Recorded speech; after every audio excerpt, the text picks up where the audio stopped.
जंग में तबाह होते अमेरिकी फाइटर जेट और ड्रोन, ईरान ने फिर किया अमेरिकी F-35 जेट को मार गिराने का दावा। इजराइल में कई जगह धमाके, ईरान की मिसाइलों ने हाइफा में मचाई तबाही।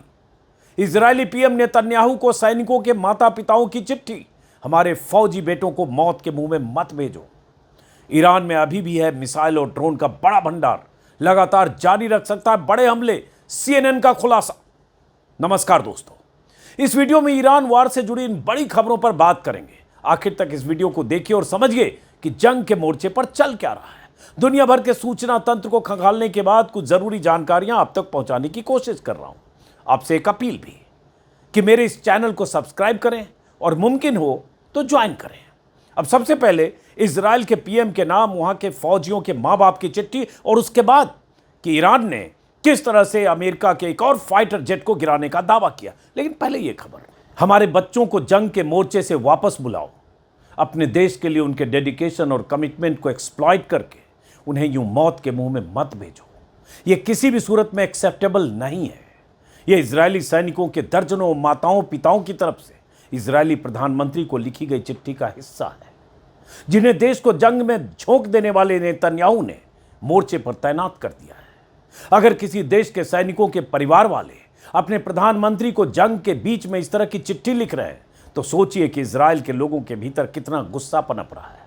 2 दिन पहले एक खबर आई थी कि IDF के chief of staff lieutenant general Eyal Zamir ने इजरायली सांसदों को चेतावनी दी थी कि अगर मैन पावर क्राइसिस यानी सैनिकों की कमी को तुरंत नहीं सुलझाया गया तो सेना को गंभीर नुकसान झेलना पड़ सकता है। चीफ ऑफ स्टाफ ने IDF में सैनिकों की घटती संख्या और बढ़ती जिम्मेदारियों पर चिंता जताते हुए यहां तक कह दिया था कि IDF को तुरंत 12,000 नए सैनिकों की जरूरत है। अगर इसका समाधान नहीं निकाला गया तो IDF कमजोर पड़ सकती है, कोलैप्स कर सकती है। और अब यह खबर आ रही है कि माता पिता कह रहे हैं हमारे बच्चों को वापस बुलाओ। ये दोनों खबरें इजरायली अखबारों के हवाले से आई है, इसलिए इजराइल इसे प्रोपेगेंडा कहकर खारिज भी नहीं कर सकता। इजरायली अखबार टाइम्स ऑफ इजराइल और हिब्रू का मीडिया संस्थान हाडिथ के मुताबिक दर्जनों इजरायली सैनिकों के माता पिता ने प्रधानमंत्री बेंजामिन नेतन्याहू को चिट्ठी लिखकर कहा है कि हमारी बच्चों को इस तरह से युद्ध में मत झोंको। ये नाइंसाफी है, बेहद अनुचित है और किसी भी सूरत में एक्सेप्टेबल नहीं है। उनकी जान को जोखिम में मत डालो। जी हाँ, उन फौजियों के माँ बाप ने यह चिट्ठी प्रधानमंत्री को लिखी है। टाइम्स ऑफ इजराइल के मुताबिक इजरायली पीएम को फौजियों के मां बाप की तरफ से लिखी चिट्ठी में कहा गया है कि साउथ लेबनान में उनके बच्चों को बेहद खतरनाक हालातों में भेज दिया गया। एक्सट्रीमली अनएक्सेप्टेबल है। सैनिक सीधे दुश्मन के डायरेक्ट फायरिंग रेंज में है, कोई हवाई सुरक्षा कवर नहीं है। इजरायली सेना, हवाई सेना दूसरे मोर्चे पर लड़ रही है और ग्राउंड फोर्स को किसी तरह की मदद नहीं हो पा रही है। यह बेहद गैर जिम्मेदाराना है। सैनिकों के मां बाप की तरफ से चिट्ठी हाल ही में यूनिट के 4 सैनिकों के मारे जाने और कई के घायल होने के बाद लिखी गई। खबरों के मुताबिक ये चिट्ठी इजराइल के डिफेंस मिनिस्टर और IDF के कमांडर्स को भी संबोधित की गई है। इस चिट्ठी में सेना और लीडरशिप पर बहुत गंभीर आरोप लगाए गए हैं। कहा गया है कि सैनिकों को जानबूझकर ऐसी स्थिति में भेजना जहां उन पर फायर हो, हमेशा उनकी जान खतरे में हो, यह बहुत गलत बात है। चिट्ठी में कहा गया है 3 साल से सभी मोर्चों पर जंग लड़ रहे हमारे बच्चों के डेडिकेशन को इस तरह से एक्सप्लॉइट मत करो। यह सीरियस एक्ट ऑफ इनजस्टिस है और यह किसी भी सूरत में हमें मंजूर नहीं है। सैनिकों के माता पिता ने लिखा, हम उत्तरी इलाकों के निवासियों की सुरक्षा के इंपॉर्टेंस को कम नहीं आंकते, लेकिन हम मानते हैं कि सैनिकों को तुरंत जानलेवा खतरे में डालना, किसी जंग के टारगेट के रूप में तय करना सही नहीं है। सैनिकों के माता पिता ने मांग की है कि तुरंत स्ट्रेटजी बदली जाए, सैनिकों को बेहतर सुरक्षा दी जाए और उन्हें मौत के मुंह में धकेलना बंद किया जाए। खबरों के मुताबिक इजरायली फोर्स के IDF की नहल ब्रिगेड की टोही इकाई के सैनिकों के माता पिता की तरफ से यह चिट्ठी लिखी गई है, जो साउथ लेबनान में ग्राउंड ऑपरेशन कर रहे हैं और सीधे हिजबुल्लाह से टकरा रहे हैं। इस इलाके को हिजबुल्लाह का गढ़ माना जाता है, जो साउथ लेबनान है, जहां काफी बमबारी इजराइल ने की है। इजराइल ने हिजबुल्लाह को खत्म करने के नाम पर लेबनान के तमाम इलाकों में हजारों बम गिराए हैं, सैकड़ों इमारतों को जमींदोज कर दिया है, सैकड़ों बेकसूर लोगों की जानें गई है और इस हमले की वजह से कहा जा रहा 10,000 लोग विस्थापित हुए हैं। अंधाधुंध एयर स्ट्राइक और बमबारी के बाद इजराइल ने साउथ लेबनान पर एक तरह से कब्जा कर लिया है, ग्राउंड ट्रूप्स उतार दिए हैं। नतीजा ये हो रहा है कि हिजबुल्लाह के हथियारबंद दस्ते कई बार घात लगाकर, मिसाइलें दागकर इजरायली सैनिकों पर हमले करने में कामयाब हो रहे हैं।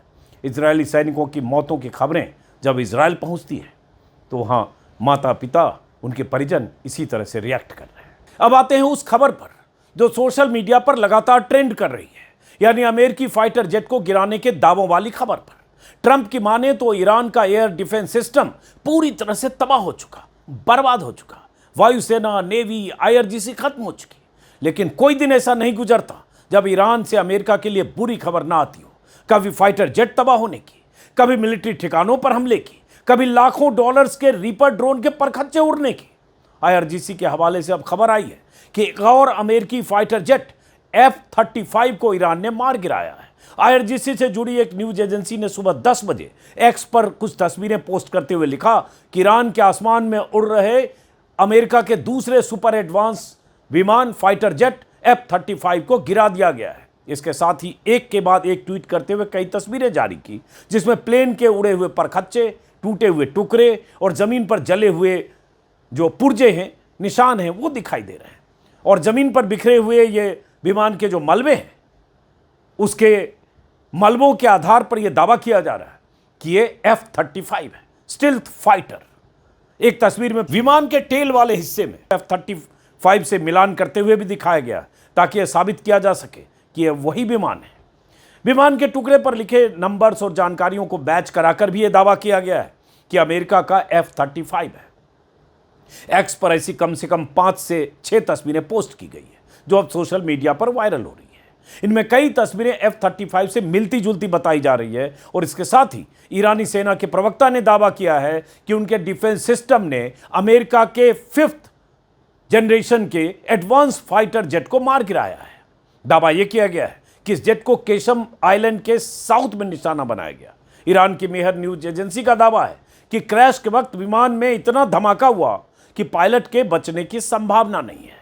आईआरजीसी की तरफ से दावा किया गया कि यह विमान लेकन हीथ स्क्वाड्रन का था। यह पूरी तरह से नष्ट होकर क्रैश हो गया। F-35 अमेरिका का 5th जनरेशन का वो लड़ाकू विमान है जिसे आसमान में अजेय माना जाता है। दुनिया में कभी भी इस विमान को न लॉक किया जा सका, न गिराया जा सका। लेकिन पहली खबर भी कुछ दिन पहले ईरान से ही आई थी। रफ्तार, तकनीक और रेडार को चकमा देने की क्षमता के मामले में इस विमान का कोई जवाब नहीं। इस फाइटर जेट के बारे में कहा जाता है दुनिया का कोई रेडार इसे लॉक नहीं कर पाता। लेकिन 19 मार्च को ईरान ने F-35 को अपने एयर डिफेंस सिस्टम माजिद से टारगेट करने में कामयाबी हासिल की थी। हीट सीकिंग तकनीक वाले माजिद ने F-35 को लॉक करके बहुत हद तक नुकसान पहुंचा दिया था, जिसकी वजह से उसे क्रैश लैंडिंग करनी पड़ी थी। तब ईरान ने उस घटना का वीडियो भी जारी किया था और दुनिया भर में ईरानी डिफेंस सिस्टम माजिद की खासियत पर चर्चा हुई थी। कहा गया एक अलग किस्म की तकनीक है इस एयर डिफेंस सिस्टम की, और स्टिल्थ विमान इतनी एनर्जी छोड़ते हैं, इतनी हीट जनरेट करते हैं, जिस हीट को कैच करके हीट सीकिंग सिस्टम के तहत ये माजिद नाम का जो एयर डिफेंस सिस्टम है काम करता है। कहा जा रहा है 32 दिन तक चले इस जंग में अब तक अमेरिका के 18 सैन्य विमान या तो तबाह हो चुके हैं या बर्बाद हो चुके हैं, इस कदर कि उड़ने लायक नहीं रहे। हालांकि अमेरिका की तरफ से ईरान के दावे का खंडन किया गया है। कहा गया है कि इस तरह का कोई विमान किसी हमले का शिकार नहीं हुआ है। वैसे भी अमेरिका कभी भी यह मानने को तैयार नहीं होता कि उसके किसी विमान को मार गिराया गया है या उसके डिफेंस सिस्टम को भेदकर ईरान ने किसी विमान को तबाह कर दिया है। एक सप्ताह पहले भी जब सऊदी एयरबेस पर खड़े अमेरिका के 3 या 4 विमानों को तबाह किया गया, तब भी अमेरिका मानने को तैयार नहीं हो रहा था, जबकि उस हफ्ते उस हमले में अमेरिका का E-3 सेंट्री एवेक्स भी शामिल था, जिसे अमेरिकी वायुसेना का दिमाग, आंख और कंट्रोल रूम कहा जाता है। वही वो विमान है जो आसमान में उड़ते वक्त F-35 जैसे विमानों को टारगेट बताता है, किस टारगेट से किस हमले से बचना है यह भी बताता है। उस विमान में बैठे जो ऑपरेटर्स हैं वही अमेरिकी एयरफोर्स को एक तरह से संचालित करते हैं। लेकिन सऊदी एयरबेस पर खड़े उस विमान को ईरान ने टारगेट किया, ड्रोन और मिसाइल से हमले किए और वो विमान उसी एयरबेस पर बुरी तरह से तबाह हो गया। ईरान की सैन्य क्षमता बुरी तरह से तबाह हो रही है, इसमें कोई शक नहीं। लेकिन इस जंग में अमेरिका के करीब 1.5 दर्जन सैन्य विमानों को भी नुकसान हुआ है। जबरदस्त मारक क्षमता वाले 19 अमेरिकी ड्रोन MQ-9 रिपर को भी मार गिराने का लगातार दावा किया जा रहा है। हथियारों से लैस एक रिपर ड्रोन की कीमत $50 से $60 मिलियन होती है। कुछ जगह कहा जा रहा है $80 से $90 मिलियन भी। और अगर 18 रिपर ड्रोन मार गिराए गए तो अंदाजा आप लगा लीजिए। IRGC के दावे के मुताबिक ईरान के खोमेन शहर में एक MQ-9 रिपर ड्रोन को भी मार गिराया गया है। IRGC के मुताबिक एडवांस्ड एयर डिफेंस सिस्टम से इन्हें निशाना बनाया गया। यह सिस्टम ईरान के इंटीग्रेटेड एयर डिफेंस नेटवर्क के तहत काम करता है। जमीन पर बिखरे ड्रोन के मलबे की तस्वीर देखकर आप अंदाजा लगा सकते हैं कि ईरानी हमले में यह किस तरह से टुकड़े टुकड़े हो गया। 2 दिन पहले भी IRGC ने इस्फहान में एक अमेरिकी MQ-9 रिपर ड्रोन को मार गिराया था। ईरान की प्रेस टीवी की तरफ से वीडियो जारी करके दावा किया गया कि ड्रोन को जब टारगेट किया गया उसमें आग लगी, जोरदार विस्फोट हुआ और उसके परखच्चे यूं जमीन पर गिर गए। MQ-9 रिपर ड्रोन मुख्य रूप से जासूसी का काम करता है, लेकिन टारगेट पर सेलेक्टेड ढंग से हमले करता है, जिस तरह से उसे गवर्न किया जाता है। ईरान के एयर डिफेंस सिस्टम पर इतनी बमबारी के बाद भी MQ-9 जैसे ड्रोन को लगातार मार गिराना अमेरिका के लिए बहुत परेशान करने वाली बात है। और F-35 अगर दूसरी बार ईरान के निशाने पर हुआ है, ईरान ने उसे लॉक किया, तो समझ सकते हैं इसका मतलब क्या है।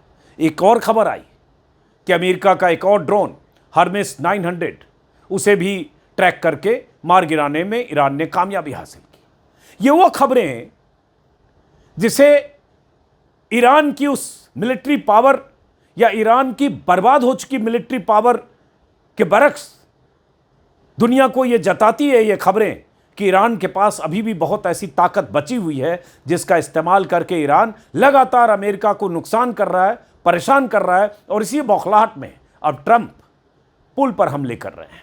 जो एक खबर आई, वीडियो आया, तस्वीर आई कि जिस तरह से ईरान में लगभग 3800 या 4000 करोड़ की लागत से बने एक पुल को अमेरिका ने उड़ा दिया। ट्रंप ने धमकी भी दी कि अभी तो एक पुल उड़ा है, अगर ईरान ने उनकी शर्तें नहीं मानी तो ऐसे ब्रिज, पावर प्लांट्स और न जाने क्या क्या उड़ा दिए जाएंगे, बहुत कुछ होना बाकी है, ट्रंप लिख गए हैं सुबह सुबह। इसका मतलब आने वाले वक्त में ईरान को बड़े अमेरिकी हमले का सामना करना पड़ सकता है। ट्रंप ने जो अल्टीमेटम दिया था उसकी मियाद 3 दिन बाद खत्म हो रही है।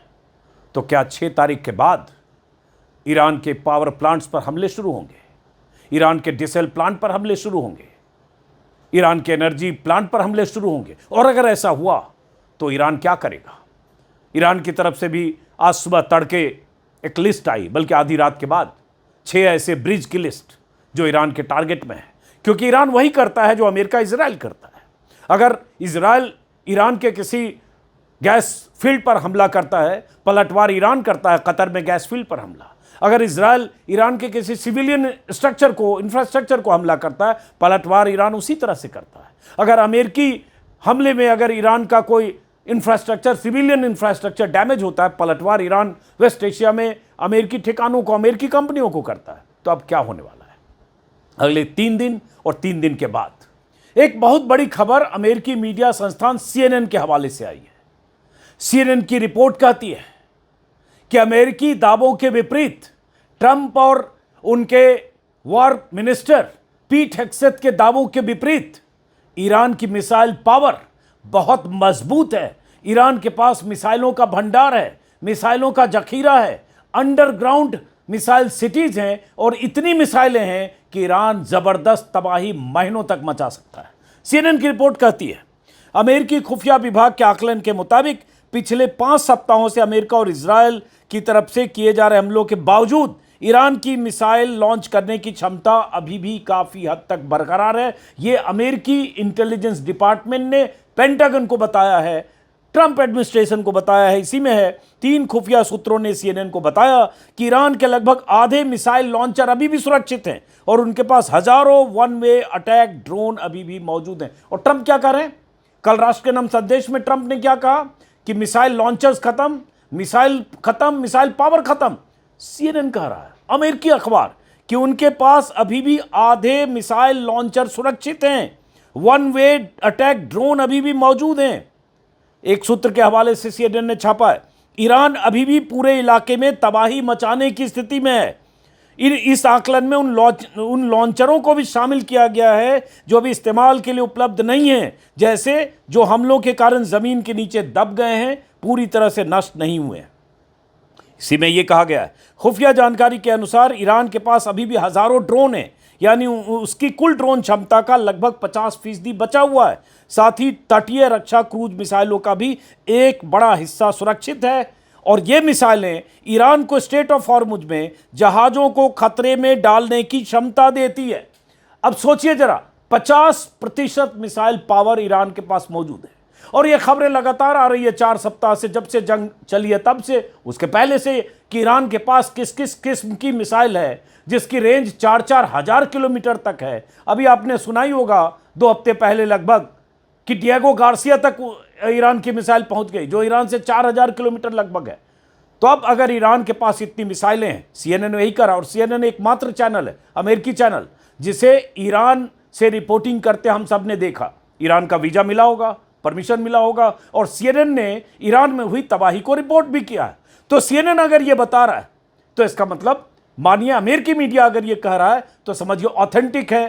ट्रंप जो झूठे दावे कर रहे हैं कि ईरान का सब कुछ खत्म हो गया, ईरान की मिसाइल पावर खत्म हो गई, उससे उलट ये रिपोर्ट कहती है। इसी में है कि इस खुफिया रिपोर्ट का जिक्र है, जो खुफिया रिपोर्ट ट्रंप एडमिनिस्ट्रेशन को, पेंटागन को दी गई है। ये रिपोर्ट राष्ट्रपति और उनके प्रशासन द्वारा सार्वजनिक रूप से बताए गए जो मिलिट्री कैपेबिलिटी खत्म करने या पूरी तरह से मिलिट्री ऑपरेशन में सफलता के दावे हैं, उससे अलग तस्वीर पेश करती है।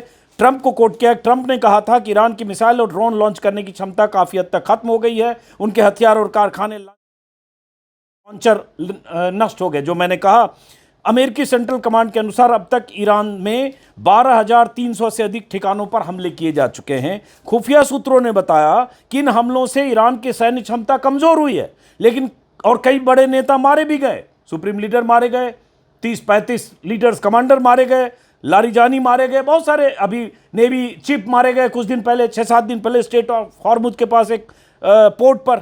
बावजूद इसके पेंटागन दावा कर रहा है कि 90% मिसाइल हमलों में कमी हो गई। CNN कह रहा है कि 50% मिसाइल पावर उसके पास बची है। ईरान की स्थिति खराब जरूर हुई है हमलों की वजह से। नौसेना खत्म होने के दावे जरूर अमेरिका कर रहा है, लेकिन वहाँ की स्थिति अलग है। एक अमेरिकी खुफिया सोर्स ने कहा है कि युद्ध को 2-3 सप्ताह में खत्म करने के लक्ष्य अव्यवहारिक है, क्योंकि ईरान के पास अभी भी काफ़ी सैन्य संसाधन मौजूद हैं। क्योंकि ट्रंप ने भी कहा कि 2 से 3 हफ्ते में हम खत्म कर देंगे जंग। हालांकि वो कह रहे जंग हम खत्म करेंगे बड़े हमले के लिए, ईरान को झुकाने के लिए, वरना हम तो ईरान के मिलिट्री पावर को खत्म कर चुके हैं।